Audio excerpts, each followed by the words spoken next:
Welcome to the Creative Alchemy. This is where we take what we already have and learn how to actually use it. Not perfectly, but honestly, through creativity, through reflection, through real experience. I'm your host, Gemini. Let's begin this journey through self.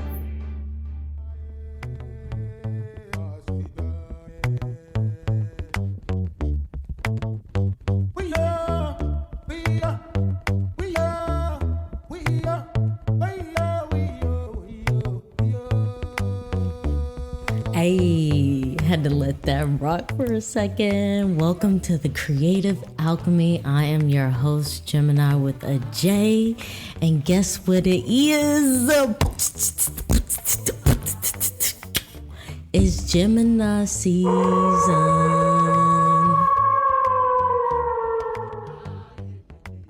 And because it's Gemini season, I had to drop 2 episodes, double the time, double the fun, double the pleasure of my enticing voice. And today we are speaking about authenticity. What a perfect time to do that, because throughout Gemini season, we're often misunderstood. I wish that I could bake a cake made out of rainbows and smiles, and we'd all eat it and be happy. She doesn't even go here. And I'm here to set the record straight and reframe the mind of the individual who likes to be creative in duality of evolution. Because that's exactly what Geminis are. We're just constantly creating ourselves every minute of every day as we continue to grow and evolve in this experience called life. And I believe that authenticity comes from the energy of identifying the key factors that make you you, your history, your habits, your fears and loneliness, and why do you feel guilty sometimes for being yourself? So I've been having these strange interactions lately where people seem to be uncomfortable with my authenticity. And it made me realize something. We sometimes can shrink around people to make them comfortable or to fit into a group or to, how shall I say, be in this reality of constant change of society. Why would I change myself for that? I am the ultimate galaxy. You are the ultimate galaxy. We have stars in ourselves. We are constantly communicating, and there's only one of us.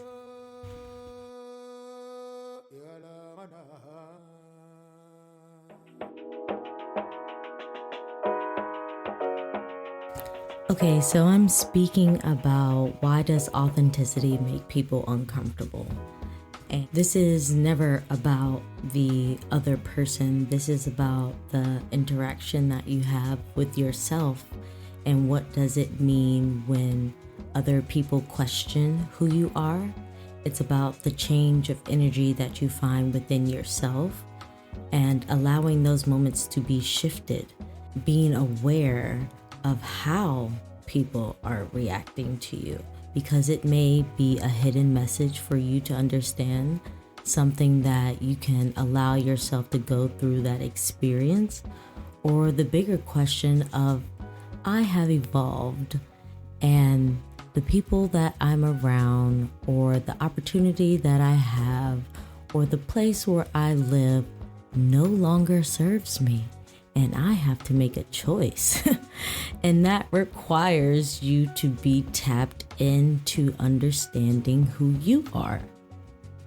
It's moments like if you're, I would say, toning your voice down when you're around certain people, or hiding your spirituality, or muting your creativity.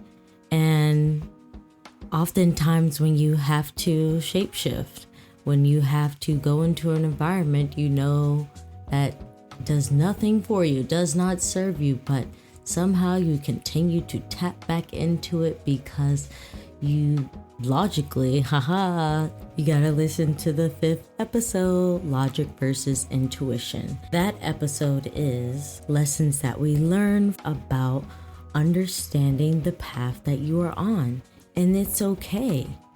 It's okay because we have to learn to accept the challenges life offers. I mean, that's why we're here.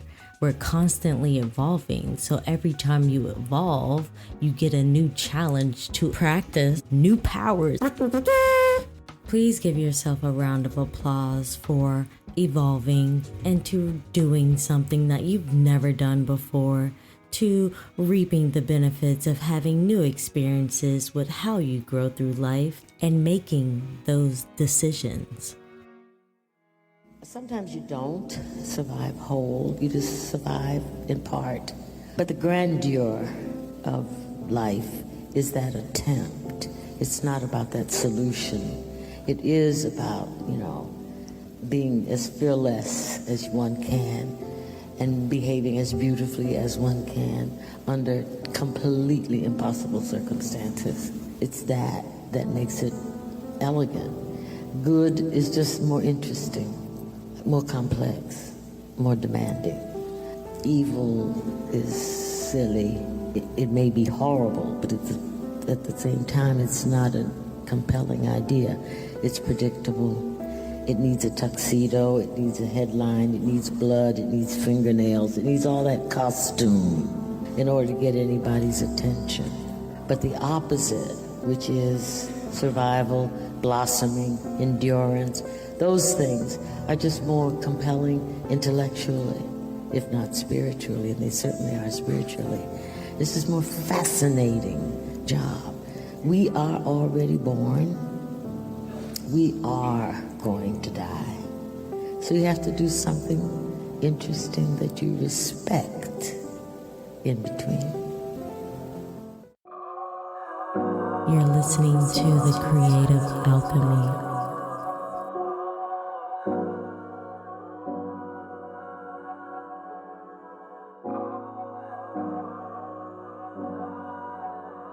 One of my favorite things to do is listen to poetry, especially spoken word.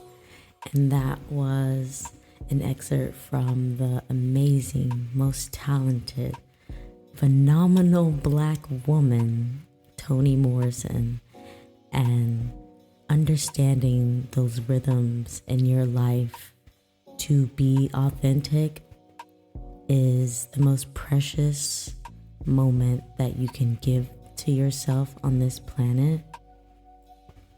Reconnecting with what feels like you is your assignment for this week, beautiful people, the week of Gemini season. And I want you to feel as though you can embrace who you are without it being a rebellion to the outside world. Wear what you want, create freely, speak honestly, and move with intuitive energy that you have flowing within you.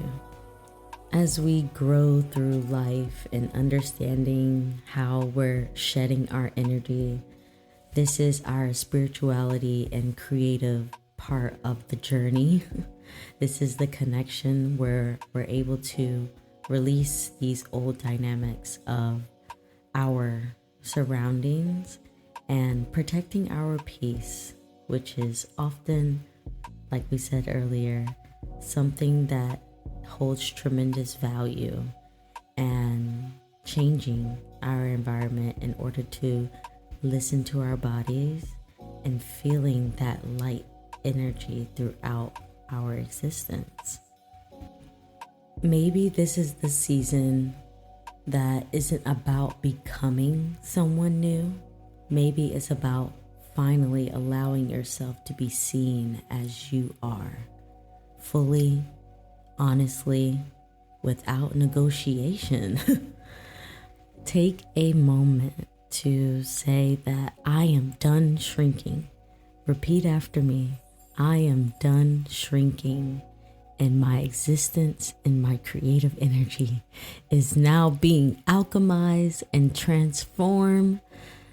Thank you so much, folks, again for tuning in to the Creative Alchemy. I am your host, Gemini with a J, and I will see you soon.